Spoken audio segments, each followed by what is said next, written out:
The Fantasy Flow Podcast. Never made a football move or took a third step. Incomplete pass.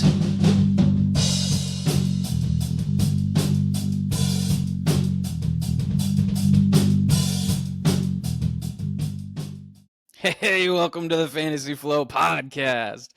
We just watched week 14 of the NFL season, and it was, for most fantasy leagues, the conclusion of the regular season. So hopefully you're in the playoffs. I made the playoffs in quite a few leagues, I'm proud to say. I know Andy, he made the playoffs in like most of his leagues. So it's a shame he's not here this week. You'll notice it's just me. Andy and his wife, they just welcomed their first child into the world last week. So he is doing far more important things with his time, and we're going to let him have that time. He sent me his game picks, and yeah, I'm just going to go ahead and break down week 14 all by myself. So I appreciate you just rocking with us, and like I said, crazy week of games. Tons of fantasy implications, playoff implications, divisions. We're going to start off going with just the primetime games. I want to share my thoughts, and we're going to go in inverse chronological order. So starting with the Monday night game, that's freshest in my mind. And boy, this game was crazy. I can't believe Justin Herbert played this game with having surgery on his non-throwing hand. He was just out there. It was in like a cast, and he was just being so ginger with it, and he fumbled a couple times. I think the Chargers' offensive line recovered it both times, but that was crazy. That was crazy that he was out there, and he didn't look good. Statistically, he was horrible, but not as bad as the other quarterback, Jalen Hurts. Wow. I'm a Jalen Hurts defender, and I just call it what it is. Like, that game was a disaster. It was an absolute disaster, and I can't believe that the Eagles, like, almost won the game. Like, it went to overtime. They lost, but Jalen Hurts, he had like 5 turnovers, including 2 turnovers in one play.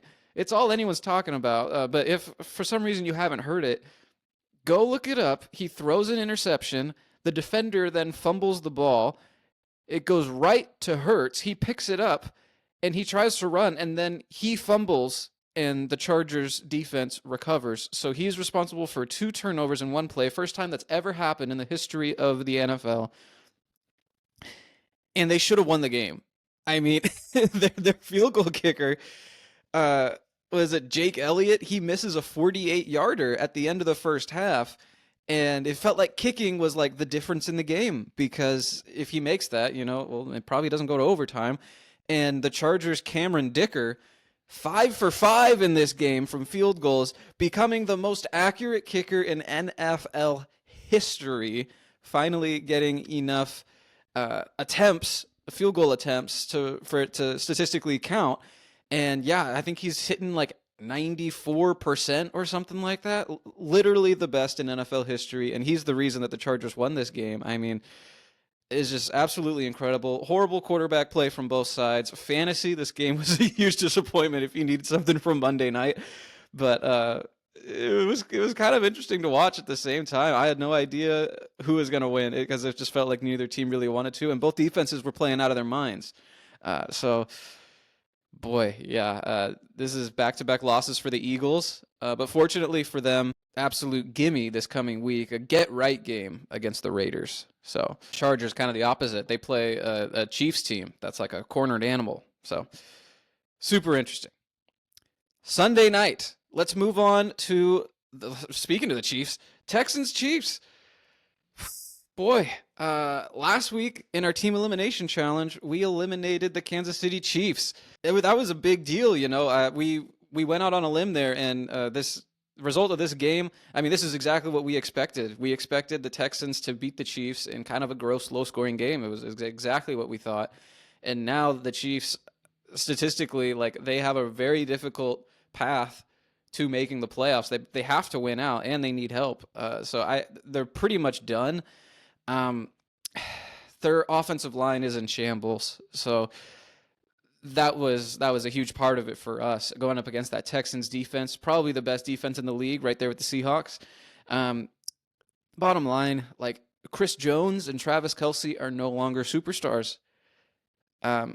this team's been on the wrong end of too many close games, and their division is suddenly super competitive, something that has not been the case for years now. So, is this the end of the dynasty? I mean, look, the Chiefs have had 10 straight playoff appearances. They've won 9 straight division titles. They've appeared in 7 straight AFC championship games. And they've appeared in 3 straight Super Bowls. So, yes and no. Like, that's all over. All those streaks are done. So, in a sense, yes, it's over, but they still have Patrick Mahomes in his prime. They still have Andy Reid, and they're going to inherit a third place schedule going into next year. I expect them to have as good of a shot as pretty much anybody in the AFC. I mean, they've never had a first round pick as high as they're going to this upcoming draft. And yeah, their schedule's going to get easier. So I don't know. It's not like this gradual decline where like the Chiefs are done moving forward, but yes, for this season, it's over. I mean, we told you last week, so we don't got to say it again. But yeah, man, and then the Texans, not a particularly impressive performance from the offense, but defense did exactly what we thought they would do. I mean, this is like a Super Bowl caliber defense, and they've played themselves into the playoffs if the season were to end today. So that's huge. And yeah, we'll talk Colts, Jags later. We'll get into the AFC South of it all. But yeah, they're looking pretty good, pretty good. All right, let's rewind the clock all the way back to Thursday Night Football, where the Detroit Lions beat the Cowboys in a shootout. 74 points were scored, but only one passing touchdown from both quarterbacks. Very weird game, but it was a very fun game. Crazy statistic, one of the craziest that I've heard, since I read all those Chiefs statistics. The Lions haven't lost back-to-back games in over 3 calendar years. It was 2022 where they lost. They went on like a big losing streak. And since then, Dan Campbell's Lions haven't lost 2 games in a row. That's insane. And so they're coming off a loss, and they're at home, and Amon-Ra St. Brown is like heroically playing through injury, and this was just all too much to ask of the Dallas Cowboys to beat their 3rd straight winning team after beating the Eagles and Chiefs. It's like this was just too much to ask. And if I told you 3 weeks ago that the Cowboys were going to go 2-1 against the Eagles, Chiefs, and Lions, that would be phenomenal. You'd be shocked. You'd be like, wow.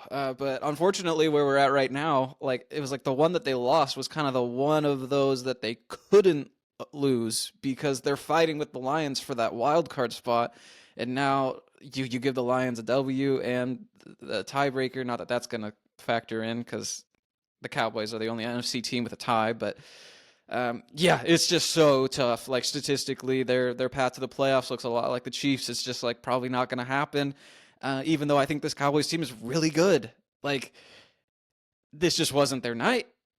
But yeah, I don't know. They're back down to 500, and yeah, we'll talk about them more in our team elimination challenge segment. All right, now there are 3 other games in Week 14 that featured 2 teams in the same division fighting for first place in the division. Like winner is in first place. So that's awesome, first of all. Like I love that the schedule makers now, they kind of backlog the divisional games. Sometimes it just doesn't work out that way. Like the Eagles play the Commanders twice at the end of this year, and it's like just totally irrelevant games.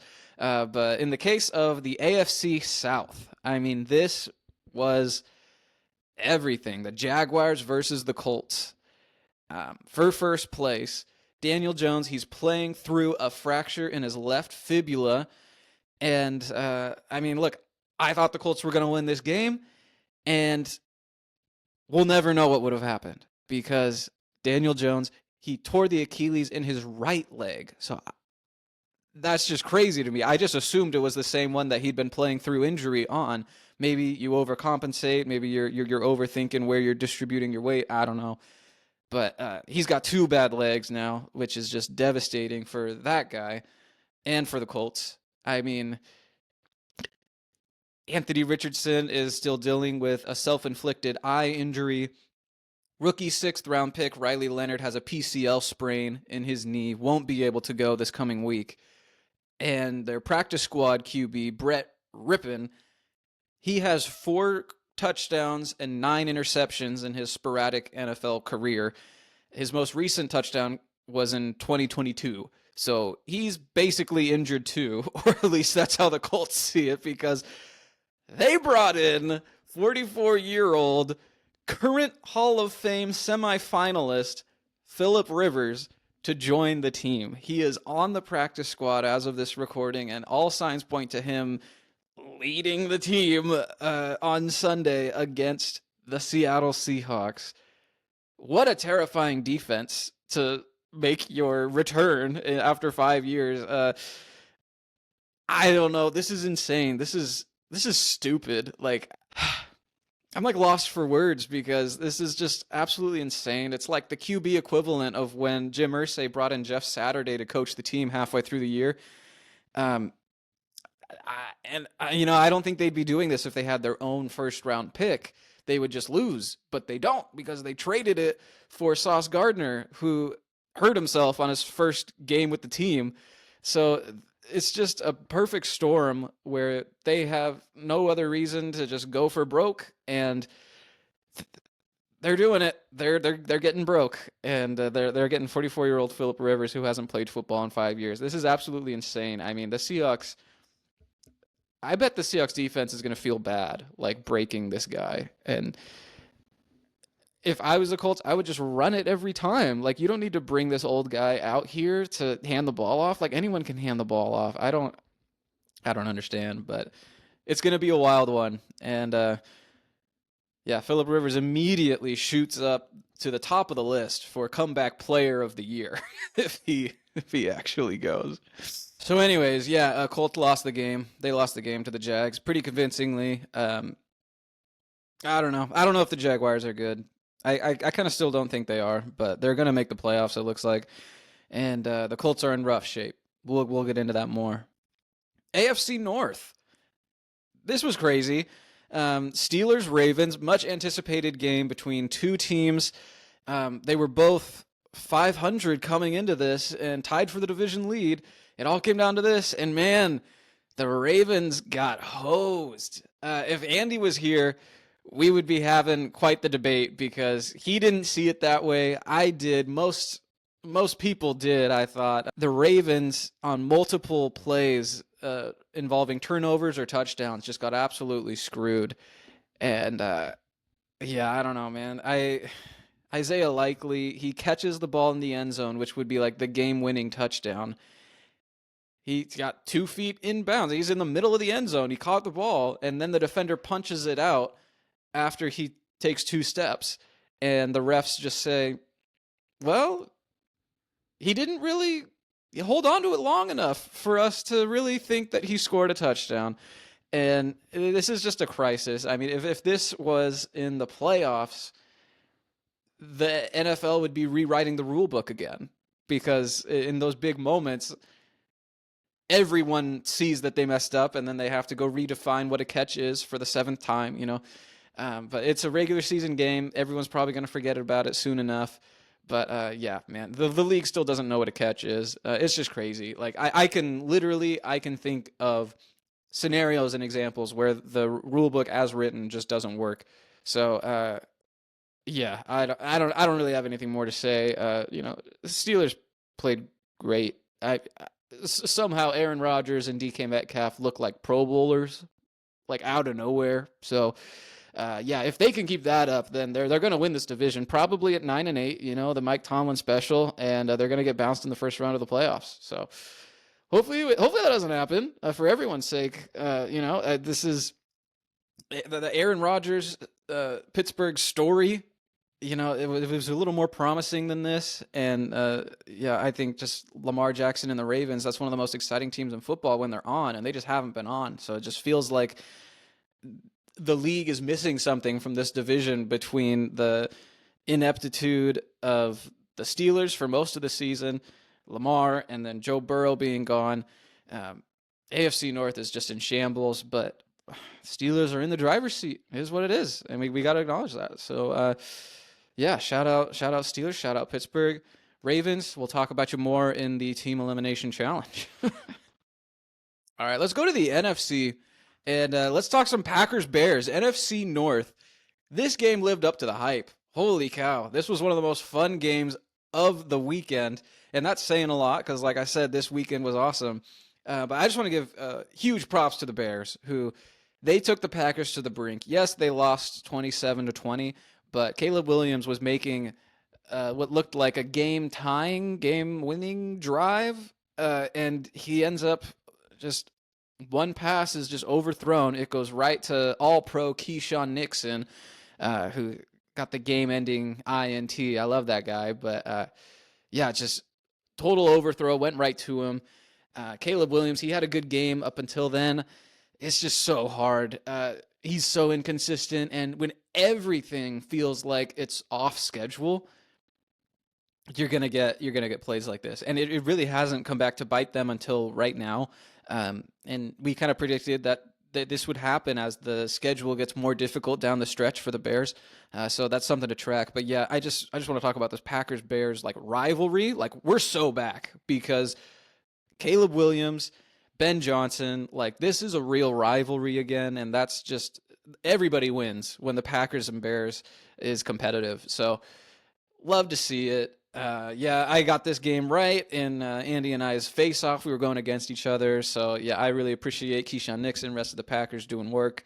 Yeah, last note, I mean, like I said, everything's just off script with Caleb Williams. It just feels like, Ben Johnson calls the play, and then Caleb Williams just does whatever. Like when the first read isn't there or whatever, he's phenomenal at extending plays and being creative, and a lot of those things are, positives. And this has been back since his USC days. But yeah, he's just like the anti-Kirk Cousins or the anti-Derek Carr, where like those quarterbacks, if the first read isn't there, they're dumping it off. They don't care if it's 3rd and 15. It's like, oh, if the first read's not there, dump it off. And Caleb Williams is just the total opposite. He's a baller. He's gonna try and make a play. He's gonna feel it out. He's gonna use his creativity, and he's been having a great season up until this point. We just saw it. We just saw the bad part of what that could be, just the worst case scenario. So, yeah, I don't know. I'm looking for them to bounce back, though, because I was impressed with the Bears' performance as a team. There were some other games this weekend, some predictable results, some blowouts. Just want to get some Seahawks talk real quick. They beat the Falcons. Second straight game where they haven't allowed a touchdown from the opposing team, which is pretty impressive. But yeah, I mean, it's just the criticism from non-Seahawks people, it's like, well, who have the Seahawks really beaten? Who have they really played? It's a soft schedule. And that's still true. I mean, you don't get any points for beating the Falcons at this point. And our next opponent, the Colts, we're going up against Phillip Rivers. Like, Seahawks are getting lucky with the schedule. It is what it is. But yeah, man, they could potentially go 3 straight weeks not allowing a touchdown from the other team, which would be crazy. But let's look at their schedule. The Seahawks, have they really played anybody? They lost to the Rams. They lost to the 49ers. The winning teams that they have beaten, Steelers, Jaguars, Texans. Not the craziest list, but that is 3 winning teams that they've beaten. They have the best point differential in the NFL. So when they've lost, they have 3 losses, and those 3 losses were a 2-point loss, 3-point loss, and 4-point loss. And when they win, they blow out their opposition. So they have the best point differential in the league. I think that's impressive. But yeah, I mean, I'm not going to talk about the Seahawks team in terms of postseason expectations or Super Bowls until I see what they do against the Rams and the 49ers. Like, we lost to both of those teams. We play them both again. So I'm just going to let those games inform my opinions, because from what I've seen, it still looks like we're like the 3rd best team in our division. So I know that sounds cynical, but it's like, go beat the Rams, go beat the 49ers, beat a team that matters, and get back to me, So put a pin in that for a couple of weeks for sure, because, yeah, I expect them to take care of business against the Colts, just like they did the Falcons, just like they did all these bad teams that they've beat up on. All right, we're here. Team Elimination Challenge, Week 14. You're looking right now at all the teams that we have eliminated up to this point. We eliminated the Chiefs last week. That was clutch. This week, I have 3 teams in consideration. Those teams are the Indianapolis Colts, Baltimore Ravens, and the Dallas Cowboys. Man, the Colts, it's just such a sad situation with Daniel Jones. They're all the way down to their 4th string quarterback, and they signed Phillip Rivers, as everyone's heard by now. That's insane. The Ravens, they need the Steelers to lose one of these games. Will the Steelers lose one of these games? The Steelers have kind of an easy schedule, so I don't know. They probably won't win out, but it's a lot to ask. The Ravens are in trouble, and then the Dallas Cowboys. They're back at 500 after losing to the Lions, and their path to the playoffs is very slim at this point. I still like the Cowboys a lot as a team, and the Cowboys' schedule is very easy. So, could they run the table? Yes. Do they need to run the table? Yes. So that's just so much to ask. But I don't feel comfortable eliminating the Cowboys quite yet because their schedule is so easy. The Ravens, they just need the Steelers to lose one game. I think they're a great team, and since Andy's not here, I'm not getting any pushback. I'm not going to eliminate the Ravens. So that just leaves the Colts, and they have the best record of these 3 teams. They're like 8-5, but I got to break it down for y'all because they are currently on the outside looking in. The Texans just took their wild card spot. They lost to the Jags. They lost to the Texans. The Colts have lost 4 of their last 5 games. And let me just read the remaining schedule for the Indianapolis Colts. Seahawks, 49ers, Jaguars again, Texans again, both of whom they've already lost to. So they're going to be underdogs in all these games. And that was before the Daniel Jones injury. And now, they literally don't have a quarterback. So they're going to lose out. And they're going to finish with 8 wins, 3rd in what's a below average division. The Colts are toast. And it's insane how fast that happened because they were 8-4 a week ago in playoff position. And now they're out of the playoffs. They're not going to win another game. They have no quarterback. Just absolute insanity. But that's where we're at. And I'm eliminating the Indianapolis Colts. Sorry, you're done. We're back. We're back to the MVP ladder. We do a top 5 MVPs every other week, have been since week 8, I want to say. And we got some new faces on the MVP ladder. So we're going to start off with number 5. Now that we have more data, we do this every other week so that we have a new sample size to really consider. Coming in at number 5, I got Cameron Dicker. Shout out to kickers, man. Cameron Dicker, he's the most accurate kicker in the league this season. He has kicked the most field goals in the league, tied with the Seahawks kicker, and he just became the most accurate kicker of all time. So, shout out Cameron Dicker, dude. What more has a kicker got to do to win MVP around here? Am I right? Number 4, the NFL refs. I can't think of anyone in the NFL who's had more game-winning plays than the NFL refs. They've really just taken this season over in a way that I think has to be acknowledged. And they're right there at number 4.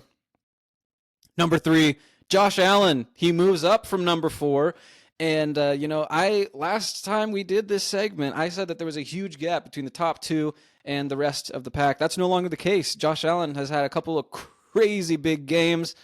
He's got his team in position, and I'm super excited to see what he does against the Patriots if he can avenge the previous loss this season.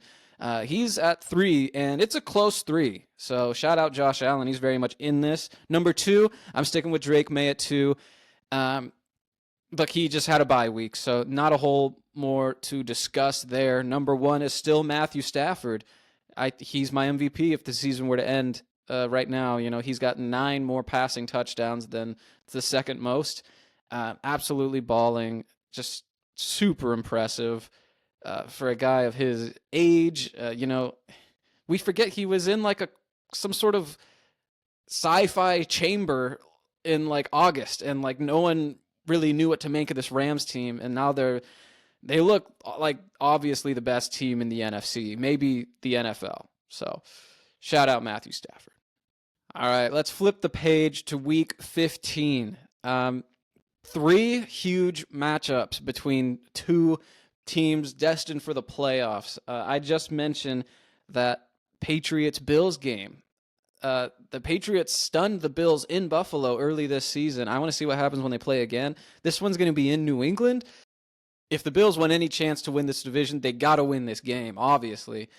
So they're going to come out swinging. And the Patriots have beaten up on bad teams for so long. It's about time they play another good team. And so all the haters are going to come out if the Patriots lose this game. And if the Patriots win this game, you're not going to hear the end of it from Patriots fans. Like, it just is what it is. And nor should you, honestly. I mean, they're having a hell of a season. If they beat the Bills twice, like, shoot.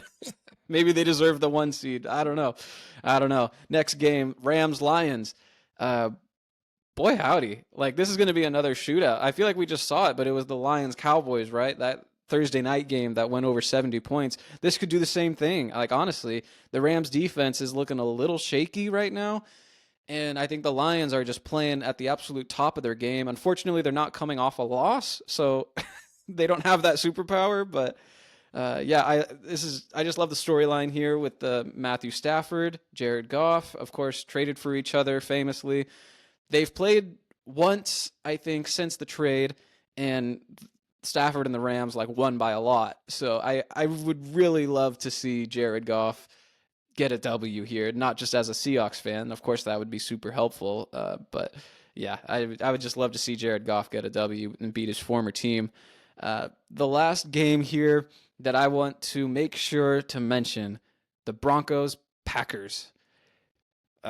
Kind of a random matchup. One AFC team, one NFC team. Packers only have 3 losses on the season. Broncos only have 2. They're carrying this 10-game win streak against the Micah Parsons-led Packers. 2 great defenses. This game is going to be a scary one for fantasy football, but for NFL football, I mean, I'm super excited to see what these offensive-minded head coaches are going to cook up against these great defenses. Speaking of fantasy football, I got some advice for y'all. I know we're heading into the playoffs. Maybe you're not. Maybe you got one more regular season week. Either way, it is absolutely crunch time. So I am here to help you make some decisions. These aren't obvious players. These are players who, you're struggling. Oh, do I start them? Do I not start them? I got 3 players that I'm flowing into my lineup this week. And number 1, quarterback, I'm going Joe Burrow against the Ravens. I said it at the top of this show. The Ravens made Aaron Rodgers look like a Pro Bowler this last week, and Joe Burrow looks fantastic. So this is a good matchup. I would absolutely start Joe Burrow, even though T. Higgins isn't going to play. I think he's a great start.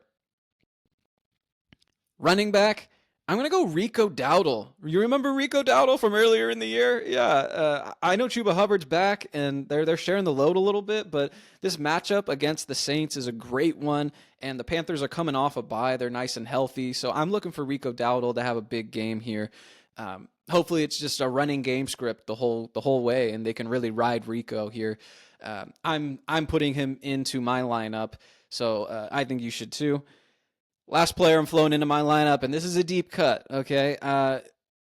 If you're in the playoffs, hopefully you have better options than this. But if you need a waiver wire flyer for this week, the guy that I'm circling is Jordan Addison of the Minnesota Vikings going up against the Dallas Cowboys. This is the number 1 matchup for wide receivers. It's because they can't cover wide receivers, and the Cowboys offense, on the other side, they score a bunch of points. So the Cowboys opposition is always having to pass, and they're always passing successfully. J.J. McCarthy looked great last week, and this is back-to-back weeks where Jordan Addison has outproduced Justin Jefferson. He's probably just getting double-teamed all over the place. So if you need a sneaky start this week, Jordan Addison's my pick. Flow players in, you got to flow players out. So here are 3 players that I'm flowing out of my lineup in week 15 for fantasy football. Starting off with a quarterback as always. I'm going to go Brock Purdy. You might be tempted to start him because he's going up against the Tennessee Titans defense, but I wouldn't. I don't think this game's going to be competitive, and I can see them just running the ball here. This could be a big like Brian Robinson game because I think this is going to be over at halftime. Brock Purdy, he hasn't gone over 200 yards since returning from injury, so I just don't see it really happening this week. Next player that I'm flowing out of my lineup, it's Ashton Jeanty again. I said last week to flow him out of your lineup, and he scored like 5 points. And I'm absolutely doubling down because it was a horrible matchup last week against the Broncos. Same thing this week against the Eagles. I mean, just imagine the Eagles' defensive line versus the Raiders' offensive line. And you want to start that running back? No way, no way. Ashton Jeanty, he hasn't gone over 60 rushing yards since week 6. So if you're in the playoffs with Ashton Jeanty, hats off to you because that guy has been just a total bust of a pick. Not for football, but for fantasy. Everyone who drafted him way too early. So I cannot trust him this week in fantasy football. And the last player that I'm flowing out of my lineup, it's Ladd McConkey. I know this sounds like I'm just reacting to a bad game this last week, but he's going up against the Chiefs this week, so it doesn't get any easier matchup-wise. And I'm really reacting to Justin Herbert and how bad he looked. They won that game because of their running game. Justin Herbert, he did not look healthy. He didn't look good. He didn't look accurate. So I'm staying away from this one. All right, finally, it is time for this week's Fantasy Flow Face-Off. Andy's not here, but he sent me his picks. We do 3 picks against the spread every week, and we track our progress throughout the year. Let's look at what happened last week. I went 2-1, and Andy went 1-2. We went against each other, actually. He picked the Bears to cover the spread against the Packers, and I took the Packers side. The spread was 6.5. Packers won by 7, and because of that, I have now tied Andy. We are back to even on the season, which is huge. So 4 weeks remaining. These are Andy's picks as follows. His number 1 pick, he's taken the Seattle Seahawks minus 13.5 against the Colts. Andy hates taking big point spreads either way. When the spread gets too high, he just goes, I don't know, too many things could happen. So it's a big deal for him to take the Seahawks minus 13.5. And honestly, I think it's super smart. They have no quarterback. Like, they're in shambles. So Andy's second pick is the Dallas Cowboys minus 5.5 going up against the Vikings. He does not believe in J.J. McCarthy. Andy's second pick is the Dallas Cowboys minus 5.5 versus the Vikings. And his third pick looks like Lions plus 5.5 against the Rams. So he's riding with his boy Jahmyr Gibbs, looking for Jared Goff to get some revenge against the Rams for that trade years ago. Good luck to him. My picks are as follows. The Carolina Panthers minus 2.5 versus the Saints. The Saints beat the Panthers earlier this year. It was an absolute stunner. It messed up a lot of people in their survivor pools. But I don't think the Saints beat the Panthers twice. At least I hope not, because if they do, the Panthers will have just absolutely blown an opportunity to win this division that the Tampa Bay Bucks are trying to give them.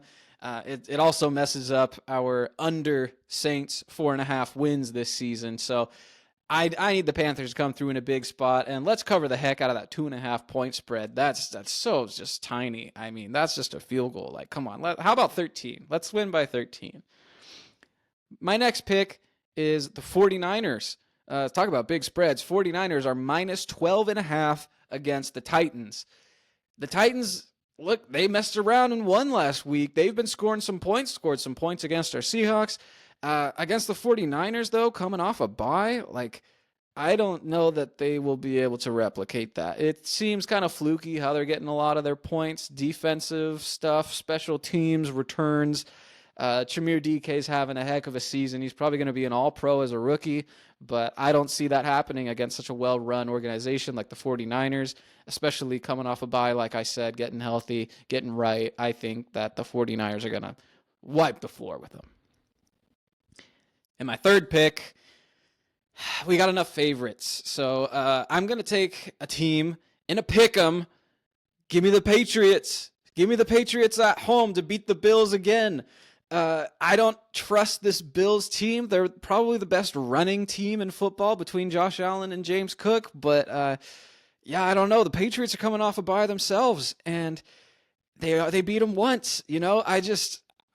This Bills team isn't very dynamic. It's like they have the running game, and the passing game just leaves a lot to be desired. I know their tight ends had a nice game last week, but come on, I don't know. I think the Patriots are just a really well-rounded team that matches up well against the Bills. So give me the Patriots. Let's have some fun in a pick 'em. You'll love a pick 'em when you see it. They're kind of rare these days, but give me the Patriots. All right, that's all from me this week. Good luck to you and your fantasy teams. Good luck to your actual team making the playoffs. And I'll see you guys later. Thanks a ton for making it to the end of the episode. You're a real one. Don't forget to like and subscribe. That's a free, easy way to support the show, and it really helps us out. And leave us your comments down below if you're on YouTube, or send in your questions at thefantasyflowpodcast@gmail.com. Until next time.